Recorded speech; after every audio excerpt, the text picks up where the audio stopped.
30 سال اس کی عمر تم بتا رہی ہو، اور کہاں میری بچی صرف 18 سال کی، اور پھر ان کو شادی کی بھی جلدی ہے۔ ایسے ہی تو میں نہیں دے دوں گی اپنی بیٹی۔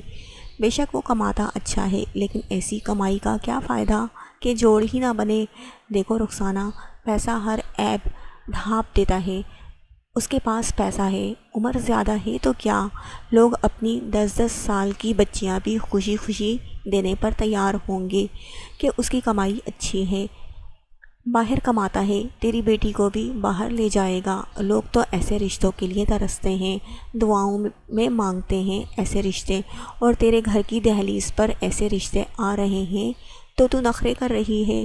سوچ لے اچھی طرح، ہماری عرشی عیش کرے گی عیش۔ آج دوسری مرتبہ رخسانہ بیگم اس رشتے کے لیے انہیں منا رہی تھی، لیکن حلیمہ آپا بھی بضد تھیں کہ وہ یہ رشتہ کروا کے ہی رہیں گی۔ اچھا، منع کر رہی تھی رخسانہ بیگم اس رشتے کے لیے منع کر رہی تھی، لیکن حلیمہ آپا بھی بضد تھی کہ وہ رشتہ کروا کے ہی رہیں گی۔ اچھا آپا، تم اتنا کہتی ہو تو میں فہیم سے پوچھوں گی، جو وہ کہیں گے وہی تمہیں جواب دوں گی۔ دیکھ رخسانہ، مجھے جواب ہاں میں چاہیے۔ تیری بچی میری بھانجی ہے، میں کوئی اس کا برا نہیں چاہتی، سمجھی تو؟ تم منع کرو گی تو 10 پہلے ہی کھڑے ہوں گے اس رشتے کے لیے، لیکن میں یہ رشتہ تمہارے گھر لائی، تمہاری بچی کا بھلا چاہتی ہوں میں۔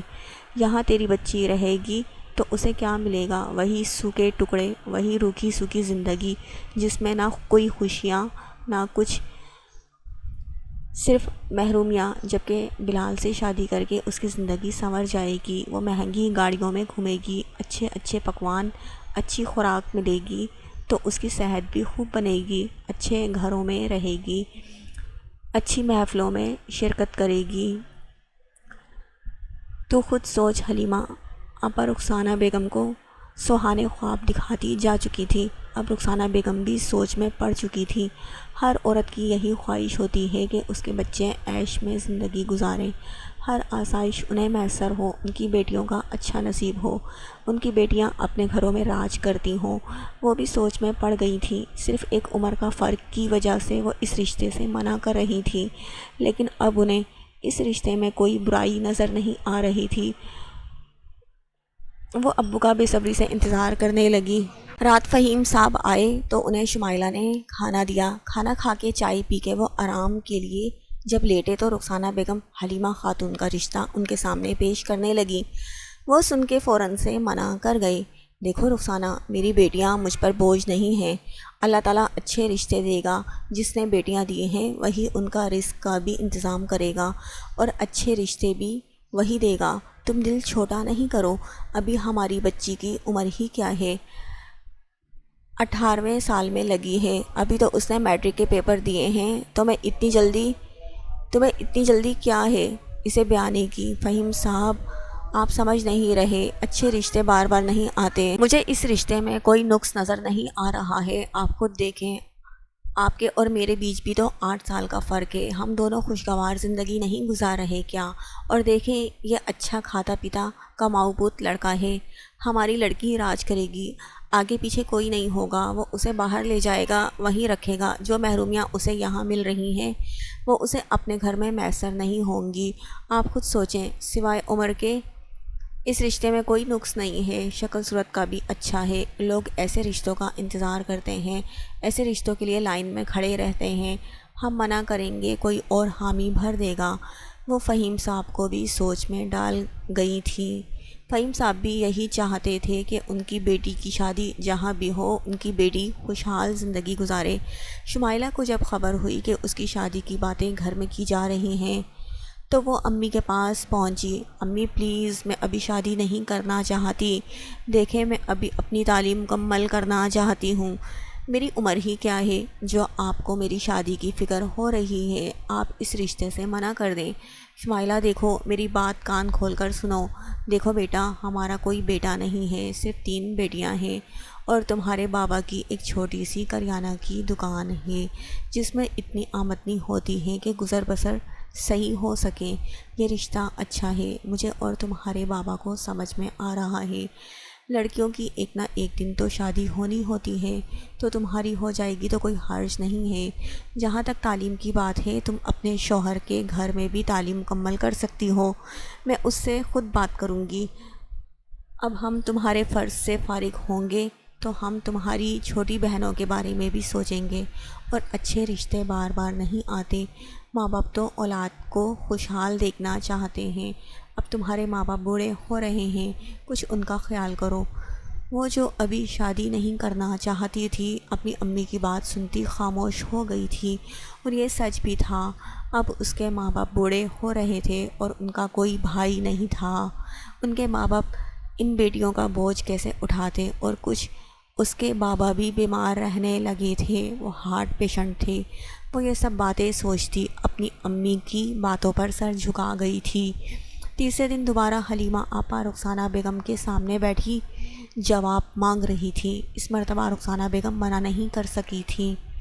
انہوں نے معلومات مانگی۔ دیکھو بھائی، لڑکا لندن میں ہوتا ہے، لندن میں اپنا گھر ہے، اپنی گاڑی، اچھا کماتا ہے۔ یہاں صرف اس کی ایک بہن ہوتی ہے، وہ بھی فیصل آباد میں رہتی ہے۔ ماں باپ مر گئے ہیں، آگے پیچھے کوئی نہیں ہے۔ بہن اپنے گھر میں خوشحال ہے، وہ اپنا گھر بسانا چاہتا ہے، بیوی ہوگی، بچے ہوں گے، اس کا بھی دل چاہے گا گھر آنے کو۔ ابھی اسے خالی گھر سائیں سائیں کرتا ہے، ابھی اس کا خالی گھر سائیں سائیں کرتا ہے۔ بلال بیٹا بہت اچھی نیچر کا ہے، میرے جاننے والوں نے کہا ہے یہ رشتہ کروانے کو ان کا رشتہ دار ہے۔ اس نے خود مجھ سے فون پر بات کی اور کہا کوئی نیک بچی دیکھ کے اس کا رشتہ کروا دوں، وہ آتے ہی شادی کر کے اپنے ساتھ لے جائے گا۔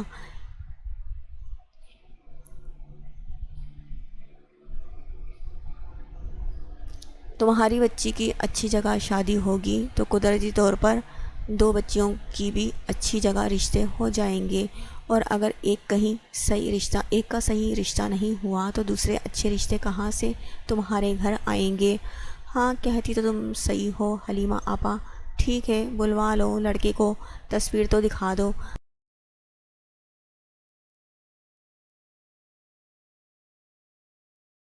بس اتنی سی بات، حلیمہ خالہ نے کہا۔ حلیمہ آپا نے پرس کھولا اور ایک خوش شکل لڑکے کی تصویر سامنے کر دی۔ وہ واقعی شکل صورت کا اچھا تھا، امی کو وہ لڑکا اچھا لگا۔ ایک ہفتہ ہی گزرا تھا، حلیمہ آپا بلال کو لیے حاضر ہوئی۔ امی تو واری صدقے جاتی نہیں تھک رہی تھی۔ واقعی بلال اچھی خوراک کی وجہ سے اپنی عمر سے کم ہی لگ رہا تھا، اچھا خوش شکل تھا، اور خاص اس کی طبیعت تھی۔ اس نے شمائلہ کو دیکھنے کی خواہش ظاہر کی۔ شمائلہ بیٹا کپڑے تبدیل کرو اور دوپٹہ سلیقے سے کر کے چائے کے ساتھ کچھ لوازمات میں نے منگوائے ہیں، وہ ٹرے میں سجا کے ڈرائنگ روم میں لے آؤ، امی اسے کہتی جانے لگی۔ امی مجھے ڈر لگ رہا ہے، مجھے بہت عجیب لگ رہا ہے، میں کبھی کسی غیر لڑکے کے سامنے نہیں گئی۔ بیٹا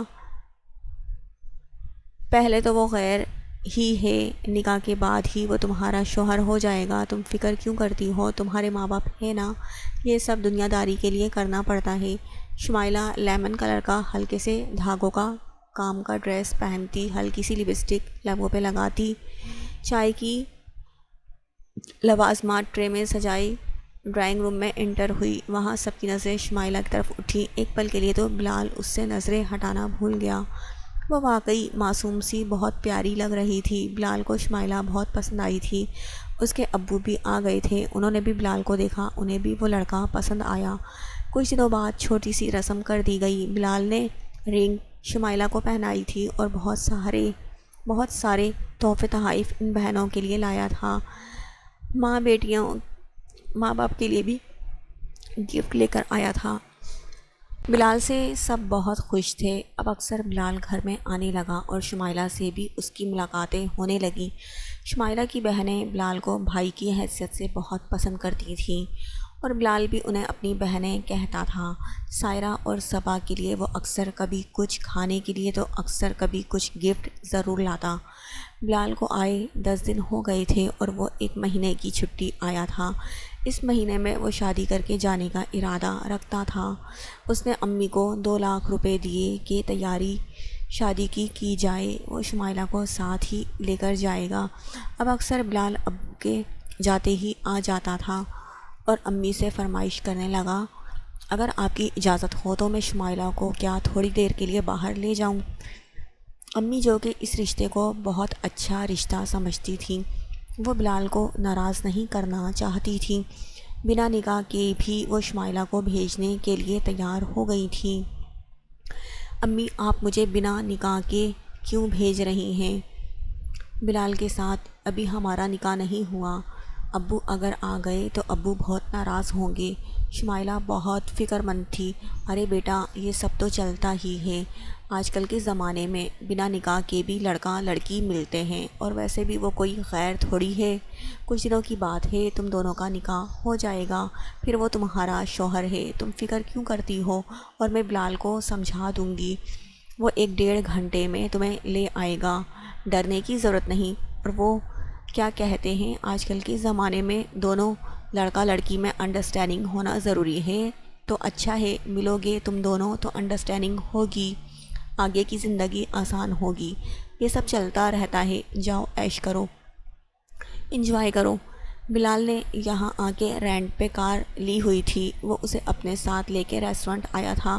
وہاں انہوں نے بہت پرتکلف لنچ کیا، بہت ساری باتیں کی، کچھ اپنی زندگی کے متعلق بلال نے اس سے قصے سنائے تو کچھ شمائلہ کی خواہشوں کا سنا۔ واپسی پہ وہ تھوڑی دیر کے لیے ساحل سمندر بھی گئے۔ اب شمائلہ کو یہ سب اچھا لگ رہا تھا، وہ جو غریب لڑکی بہت سی محرومیاں دل میں لیے بیٹھی تھی، اسے یہ محرومیاں دور ہوتی نظر آ رہی تھی۔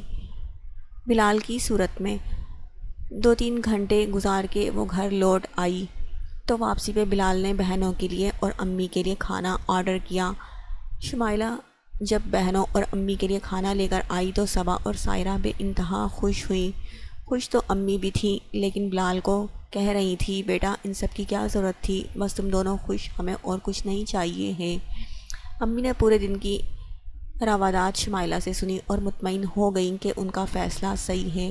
اب ہر روز بلال شمائلہ کو لے جانے لگا اور واپسی پہ کچھ نہ کچھ تحفے تحائف کے ساتھ بھیجتا، یا اور کچھ نہیں تو کچھ کھانے کا دے کے ضرور بھیجتا۔ امی تو جیسے احسان منسی ہوئے جا رہی تھیں۔ شمائلہ بھی اپنی قسمت پہ نازا تھی، ان کو ملتے ہوئے 1 سے 1.5 ہفتہ ہو گیا تھا۔ کبھی وہ پارک تو کبھی ریسٹورنٹ تو کبھی ساحل سمندر پر ان کی ملاقاتیں ہونے لگیں۔ وہ بیچارے صبح کے ابو بیچارے ان سب سے ناواقف تھے، وہ صبح کے گئے، رات گھر میں داخل ہوتے تھے ذریعہ معاش کے لیے، وہ باہر رہتے تھے، اور کیا تھا کہ ہمارے بیچ جو بھی ہوا اس کی خبر کسی کو نہیں ہونی چاہیے، نہیں تو وہ اس شادی سے منع کر دے گا اور وہ دوبارہ بلیک میل ہوتی۔ خاموش ہو گئی تھی۔ شمائلہ جب گھر واپس آئی تو اس کی طبیعت ٹھیک نہیں تھی، بکھری بکھری سی حالت تھی، وہ اپنے کمرے میں بند ہوتی بستر پہ گر گئی تھی، جسم جیسے ٹوٹ رہا تھا، ہاتھ پیروں میں جیسے جان۔ شمائلہ سوکھ کے کانٹا ہو گئی تھی، اس کی کھلتی گلابی رنگت زرد ہو گئی تھی۔ آج واپسی کا سفر بہت خاموشی سے کٹا تھا، نہ شمائلہ کچھ بول رہی تھی اور نہ ہی بلال۔ اس کے گھر کے دروازے پر بلال اسے چھوڑ کر جا چکا تھا اور شمائلہ اپنی ٹوٹی بکھری حالت کے ساتھ گھر میں داخل ہوئی۔ بہنیں ڈھولک لے کے بیٹھی گانوں کے سر الاپ رہی تھی، وہ آرام کرنے کا کہتی اپنے کمرے کی طرف بڑھ گئی تھی۔ وہ رات قیامت کی رات تھی کہ حلیمہ آپا آئیں، یہ روح فرزا خبر سنا رہی تھی، بلال واپس فلائٹ سے لندن چلا گیا ہے اور مجھے کہہ گیا ہے وہ یہ شادی نہیں کر سکتا، اسے شمائلہ پسند نہیں، اللہ جانے کیا ہوا ہے، یہ تو پہلے کہا تو وہ پہلے شمائلہ کو اتنا پسند کرتا تھا، نہ جانے شمائلہ نے اسے کیا کہا ہے۔ سب بات شمائلہ پہ آ گئی تھی، شمائلہ تو بس خاموشی سے کھڑی تھی، اس کی جان زلزلوں کی زد میں آئی ہوئی تھی۔ اس رشتے کو بچانے کے لیے وہ عزت تک کو داؤ پر لگا چکی تھی، لیکن آج یہ رشتہ بھی قائم نہیں رہا تھا۔ وہ کس منہ سے خود پر بیتی قیامت کا اپنے ماں باپ کو بتاتی، وہ سب کو کیا منہ دکھاتی، وہ کچھ نہیں جانتی تھی، بس خاموش کھڑی تھی۔ امی اس سے بار بار پوچھ رہی تھی بلال اور تمہارے بیچ کیا ہوا ہے، بلال اس رشتے سے کیوں منع کر گیا ہے۔ اس کے پاس کوئی جواب نہیں تھا۔ اس نے تو پوری کوشش کی تھی اس رشتے کو بچانے کے لیے، بلال کا ہر مطالبہ ہر مانگ پوری کی تھی، پھر بھی وہ یہ رشتہ ختم کر گیا تھا۔ شاید اسے طلب صرف اس کے جسم کی تھی۔ اس نے بھی پیسہ پھینک کر اس کی غریبی کا مذاق اڑا کر صرف اس کا جسم ہی حاصل کیا تھا۔ شادی وہ نہیں کرنا چاہتا تھا، صرف اپنی چھٹیاں اچھے طریقے سے گزارنے کے لیے۔ اس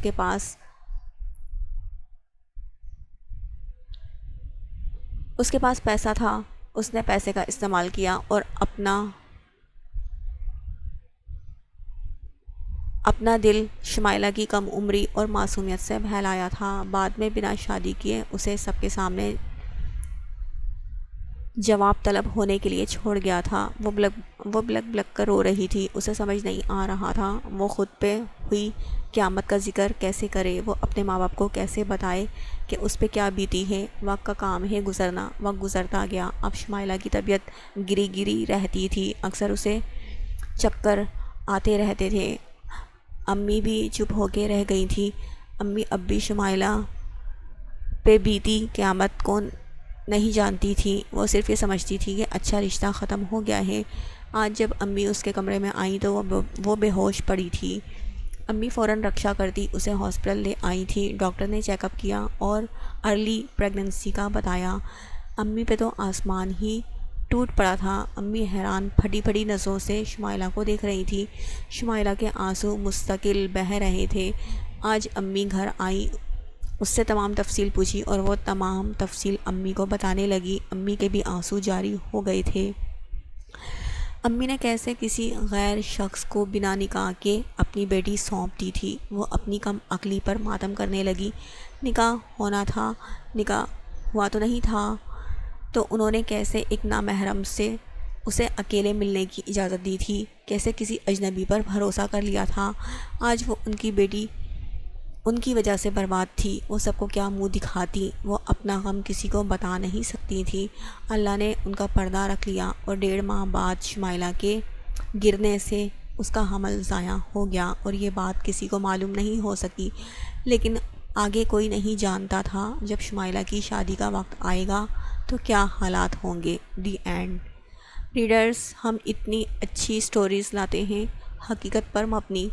آپ لوگ پلیز ہمیں سپورٹ کرنے کے لیے، ہماری حوصلہ افزائی کے لیے لائک ضرور کر دیا کیجیے، اور اگر آپ نئے ہیں تو سبسکرائب بھی کر دیا کیجیے، اور کمنٹ سیکشن میں اپنی رائے بھی ضرور دے دیا کیجیے۔ اس سے ہماری حوصلہ افزائی ہوگی اور ہم اور بھی اچھی سٹوریز لا سکیں گے۔ ہمیں آپ کی حوصلہ افزائی کی بہت ضرورت ہے۔ شکریہ، ملتے ہیں نیکسٹ سٹوری میں۔